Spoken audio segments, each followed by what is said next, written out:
Hello दोस्तों, तो continue करते हैं हम अपने इस दिल्ली सल्तनत के सीरीज़ को, जिसमें हमने कुतुबुद्दीन ऐबक के बारे में पढ़ लिया है। फिर उसके बाद इल्तुतमिश के बारे में पढ़ लिया है। पिछली क्लास में हमने इल्तुतमिश के बारे में कवर किया था और इस क्लास में हम उसकी बेटी रज़िया सुल्तान के बारे में पढ़ेंगे सारी चीज़ें, कि इससे एग्ज़ाम्स में क्या इंपॉर्टेंट क्वेश्चन पूछे जाते हैं और कौन कौन सी ऐसी चीज़ें हैं जो रज़िया सुल्तान से रिलेटेड हैं। तो यहाँ जैसा कि आपको थंबनेल में दिखाई दे रहा होगा, दिल्ली सल्तनत की पहली महिला शासिका ये रज़िया सुल्तान थी। ठीक है, और यहाँ पे भी एक चीज़ लिखी गई है, रज़िया गुंडों में फंस गई, इसका भी रीज़न है। ठीक है, तो आगे देखते हैं इस क्लास में क्या क्या चीज़ें हैं।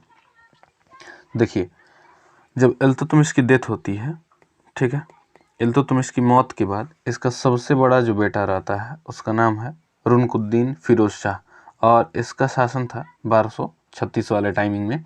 तो उसका जो सबसे बड़ा बेटा था रुकनुद्दीन फिरोज शाह, ठीक है, यह ज़बरदस्ती सुल्तान बन जाता है। ठीक है, ज़बरदस्ती का सुल्तान। ये ज़बरदस्ती क्यों बनता है? क्योंकि उस समय जो महिलाएं थी उन्हें शासन करने का आदेश नहीं था, अधिकार नहीं था, और एक लंबे समय तक मुस्लिम संप्रदाय में महिलाओं को शिक्षा का भी बहुत कम अधिकार था। बहुत कम ही शिक्षा प्राप्त करा करके उनकी शिक्षा बंद कर दी जाती थी। तो इस तरीके से इन्हें उस समय महिलाओं को शासन करने का अधिकार नहीं था, इसलिए रुकनुद्दीन जो फिरोज शाह है वह ज़बरदस्ती शासक बन जाता है। लेकिन तब उस समय एक प्रथा चलती है कि अगर किसी व्यक्ति के साथ अन्याय हो रहा हो, ठीक है, उस समय शासन में अगर किसी व्यक्ति के साथ अन्याय हो रहा हो तो उसे क्या करना होता था कि इल्तुतमिश के दरबार में, ठीक है, लाल वस्त्र धारण करके, यानी लाल कपड़ा पहन करके, और कभी भी 24/7 कहने का मतलब है कि सातों दिन या 24 घंटे कभी भी आप जा करके और उसके दरबार में न्याय की मांग कर सकते हैं। लेकिन इल्तुतमिश को डेथ हो चुकी थी। ठीक, इसके बाद बचती है मेन पावर प्रजा के बीच।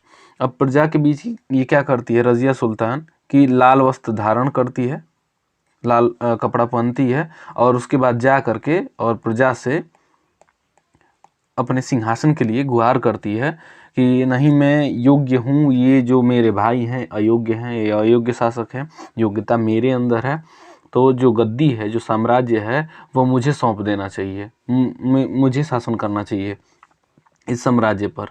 तो प्रजा क्या करती है कि प्रजा इस रज़िया सुल्तान की हेल्प करती है और इसे सुल्तान बना देती है। ठीक है, इसे सुल्तान बना देती है। सुल्तान के बारे में मैंने पिछली भी क्लास में बताया था कि सुल्तान क्या था। ठीक है, और उसके बाद ये रज़िया सुल्तान क्या करती है, अपनी प्रजा के सहायता से ही अपने इस भाई रुकनुद्दीन फिरोज शाह की हत्या करवा देती है। ठीक है, ये अपने भाई की हत्या करवा देती है और अगली शासिका बन जाती। इसीलिए इसका नाम था रज़िया, लेकिन इसके आगे रज़िया सुल्तान वर्ड यूज़ किया जाता है, क्योंकि सुल्तान के बारे में मैंने पिछली क्लास में बताया था कि बगदाद के खलीफाओं द्वारा दिया जाता था ऑफिशियली। तो जो रज़िया सुल्तान का शासनकाल था वो 1236 से 1240 तक, यानी कि 4 वर्ष का टाइम पीरियड इसका था। 4 वर्ष केवल इसलिए कि इसके द्वारा कुछ ऐसी भी चीज़ें की गई जो इसके अमीर वर्ग को, यानी कि जो इसके अधिकारी वर्ग थे, उनको पसंद नहीं आई। और अगली चीज़, इसका महिला शासक होना भी एक इसके लिए श्राप टाइप का था कि लोग इसे पसंद नहीं करते थे जो इसके साम्राज्य के थे। ठीक है, आगे पढ़ते हैं, देखते हैं रज़िया सुल्तान के बारे में। तो यह दिल्ली के सिंहासन पर, यानी दिल्ली सल्तनत के सिंहासन पर बैठने वाली पहली महिला शासिका। ये पॉइंट याद रखें, ये बहुत ज़्यादा पेपर्स में पूछा जाता है। दिल्ली सल्तनत के सिंहासन पर बैठने वाली पहली महिला शासिका कौन थी? तो वो थी रज़िया सुल्तान। और ये रज़िया सुल्तान ऐसी महिला शासिका थी कि यह सुल्तान जैसे, एक पुरुष सुल्तान जैसे बिहेव करती थी, इसलिए यह महल में या राज दरबार में टोपी और कोट पहन करके आया करती थी, जैसा कि थंबनेल में यहाँ पे आपको दिखाई दे रहा होगा। यहाँ पर ये टोपी और कोट वोट पहन करके आया करती थी, जैसे कि एक पुरुष सुल्तान आता है। ठीक, अब उसके बाद इसका जो बड़ा भाई था रुकनुद्दीन फिरोज शाह, इसकी तो डेथ हो चुकी थी, उसको तो मरवा दिया इसने, लेकिन इसका जो सेकेंड बेटा था इल्तुतमिश का, उसका सेकेंड बेटा था बहराम शाह।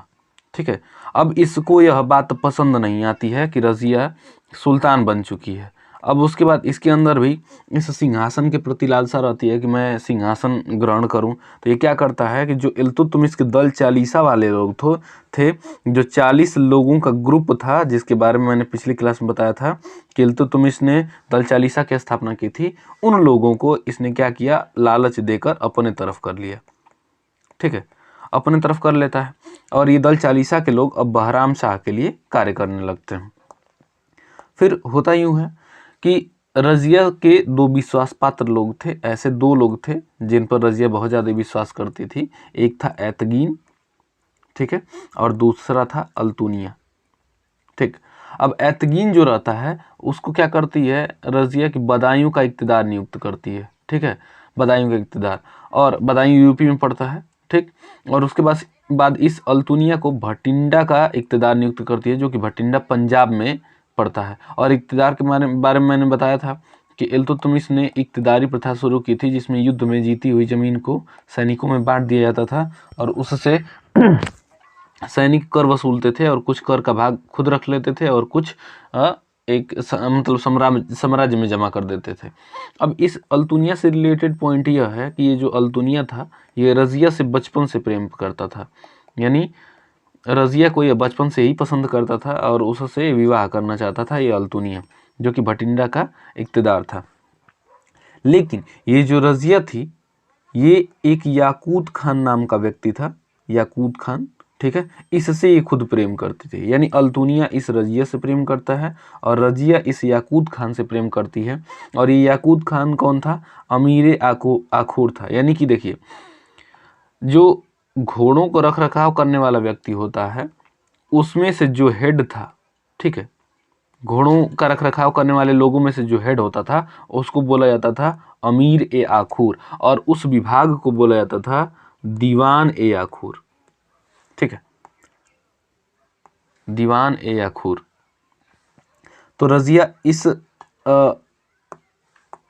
इस याकूत खान से प्रेम करती थी, जो कि अमीर आखूर पद पर था, और वो विभाग कहलाता था दीवान ए आखूर। ठीक है, दीवान ए आखूर। अब हुआ यूं कि ये एक प्रकार का नौकर था। ठीक है, नौकरों के ही ग्रुप का एक हेड था, यानी कि ये भी एक नौकर था।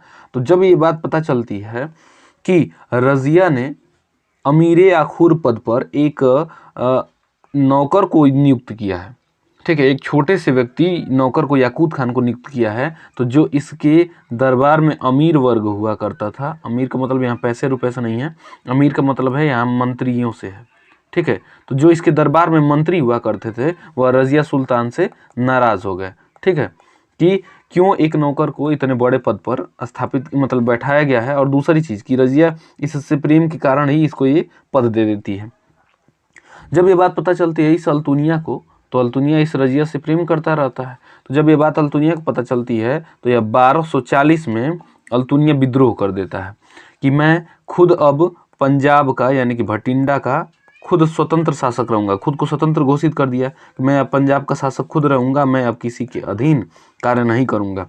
ठीक है, जब यह बात पता चलती है इस रजिया सुल्तान को, तो यह रजिया सुल्तान क्या करती है कि इस याकूत खान के साथ जाती है इस अल्तुनिया के विद्रोह को दबाने।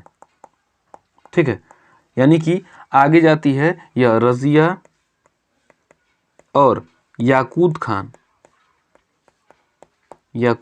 ये दोनों मिलकर के जाते हैं और किससे लड़ने, इस अल्तुनिया से। ठीक है, जब रजिया और याकूत खान अल्तुनिया से लड़ने जाते हैं तो उस वक्त यानी कि इन दोनों को, रजिया और याकूत खान को जाना पड़ेगा वहीं पंजाब वाले भटिंडा वाले एरिया में। ठीक है, तो जब उधर जाते हैं तो यह बहराम शाह जो रहता है, इसका जो दूसरा भाई था, ये बहराम शाह यह खुद शासक बन जाता है। यानी कि अब जानता है कि ये उधर चले गए हैं तो ये खुद शासक बन जाता है। उसके बाद होता यूं है कि इस रजिया सुल्तान और अल्तुनिया के बीच में और युद्ध होता है। ये दोनों एक तरफ थे, अल्तुनिया और याकूत खान, और ये जो रजिया और याकूत खान एक तरफ थे और ये अल्तुनिया एक तरफ। जब इन दोनों के बीच में युद्ध होता है तो इस युद्ध में जीत होती है इस अल्तुनिया की, यानी ये अल्तुनिया जीत जाता है और ये रजिया सुल्तान हार जाती है। जब यह रज़िया सुल्तान हार जाती है तो इसके साथ साथ ही जो याकूत खान था इसकी ये अल्तुनिया हत्या कर देता है, यानी कि इसको मार देता है। ठीक है, और उसके बाद बचती है केवल रज़िया। अब रज़िया के सामने ये अल्तुनिया 2 शर्तें रखता है, यानी अल्तुनिया की शर्तें देखें तो अल्तुनिया ने 2 शर्तें रखी, और वो शर्त क्या थी, या तो सिंहासन दे दो, यानी कि कहने का मतलब है कि मर जाओ और सिंहासन मुझे सौंप दो, यानी मरने के बाद जो सिंहासन इसी का होगा। या तो दूसरा इसने शर्त रखा कि या तो जीवित रहना है तो हमसे विवाह कर लो और शासन तुम ही संभालना, लेकिन हमसे विवाह करोगी तो जीवित रहोगी, और अगर सिंहासन नहीं देती हो तो मजबूरनवश मुझे तुम्हें मारना पड़ेगा और तब सिंहासन मुझे लेना पड़ेगा। तब ये जो रज़िया सुल्तान थी, रज़िया वह क्या करती है कि इस दूसरी शर्त को मान लेती है और वह अल्तुनिया से विवाह कर लेती है। जब यह बात पता चलती है इसके इस भाई को, जो कि ये बहराम शाह था, ठीक है, कि अब अल्तुनिया और रज़िया ये दोनों विवाह कर चुके हैं, ये दोनों मिल चुके हैं और इन्हें बात पता चल चुकी है कि मैं शासक बन चुका हूँ, तो अब ये दोनों आएंगे वापस दिल्ली और मुझे भी मार डालेंगे। बहराम शाह यह सोचता है कि अभी दोनों वापस आएंगे और मुझे भी मार डालेंगे, उससे पहले इन लोगों का ही काम तमाम कर दिया जाए। तो यह क्या करता है कि दल चालीसा के लोगों को तो अपने तरफ मिला ही लिया रहता है पहले का ही। अब जब ये वापस लौटते वक्त अल्तुनिया और रज़िया सुल्तान ये दोनों जब वापस लौटते वक्त कैथल नामक स्थान पर पहुंचते हैं कुरुक्षेत्र में, जो कि हरियाणा वाला क्षेत्र है। तो वहाँ पर एक क्षेत्र है कैथल, यहीं पर ये दोनों लोग विश्राम करते हैं। ठीक है, ये दोनों विश्राम करते हैं, यहीं पर थक गए होते हैं और विश्राम करते हैं। ठीक, तब ये क्या करता है कि ये जो बहराम शाह है वह दल चालीसा के लोगों को, जिनको अपने साथ कर लिया था, इनको भेजता है कि जाओ और रज़िया सुल्तान और ये अल्तुनिया जहाँ भी मिले उनकी वहीं पर हत्या कर दो। ठीक है, उन दोनों को वहीं पे मार डालो। तो ये दल चालीसा के लोग जाते हैं इसी कैथल नामक स्थान पे और इन दोनों को, रज़िया सुल्तान और अल्तुनिया, इन दोनों की हत्या कर डालते हैं, इन दोनों को मार डालते हैं। ठीक है, इस तरीके से रज़िया सुल्तान का यहाँ शासन खत्म हो जाता है और रज़िया सुल्तान का मकबरा जो है वह इसी कैथल नामक स्थान पे है, जो कि हरियाणा में पड़ता है। तो ये बहुत ज़्यादा इंपॉर्टेंट क्वेश्चन है, ये बहुत ज़्यादा पेपर में पूछा जाता है। ठीक है, और भी इसमें बहुत सारे पॉइंट हैं। एक रज़िया का टाइम पीरियड हो गया, फिर उसके बाद ये सारी चीज़ें कि इसका मकबरा कहाँ है, तो ये सारे पॉइंट थे रज़िया सुल्तान से रिलेटेड। ठीक, अगर ये वीडियोज़ आपको पसंद आ रही हों तो इस क्लास को लाइक करें और इसके बाद चैनल को सब्सक्राइब करें और बेल आइकन को भी प्रेस करें कि जो भी आगे वीडियोज़ आने वाली हों उनका अपडेट आपको मिलता रहे।